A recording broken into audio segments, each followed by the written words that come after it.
sensationalizing issues. Very few people in the media understood that the Direct Action Network was an anarchist organization.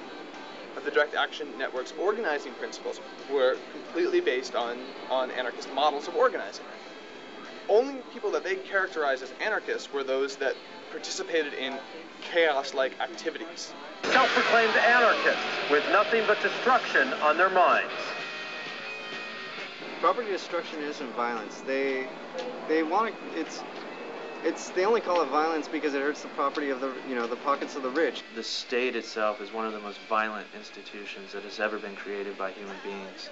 The idea that property destruction is the same as violence, is automatically the same as violence, is bullshit. I think it's based on sort of a society that fetishizes commodities and fetishizes consumer identity over all identities, and ownership identity over all identities. Tactically, at the right time and the right targets, it's very effective.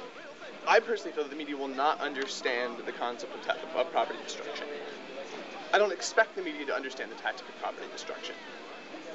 For the organizing I'm doing, which is more community-based organizing using anarchist models, property destruction isn't a useful tactic to me right now. To basically fulfill your own desire to go out and smash something up may be completely counterproductive to trying to build a social movement for change in a broad sense.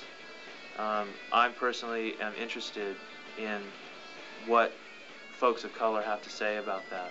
I'm interested in what labor has to say about that. I'm interested in what other movements have to say about that. I'm not going to condemn anyone for using property destruction as a tactic, and I'm not going to say that they have ruined the entire label of anarchism. It's the media that's done that. What I think is really interesting about the current movement is that it's using these concepts of consensus decision-making and using these concepts of affinity groups. I wish more people knew before they start bastardizing the anarchist or the quote-unquote Eugene anarchist that their way, that the framework that they're taking so many direct actions in that have been so successful and so effective comes from this tradition. Consensus decision-making is something that anarchists have always tried to use because it allows for everybody to participate in the decisions that are being made.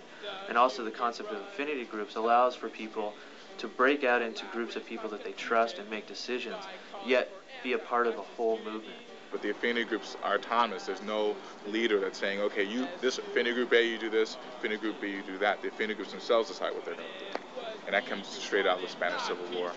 And the Iberian Anarchist Federation had 15,000 people who were all self-organized into the Grupo de Afinidades, or affinity groups. And they got together on a local, a regional, and a national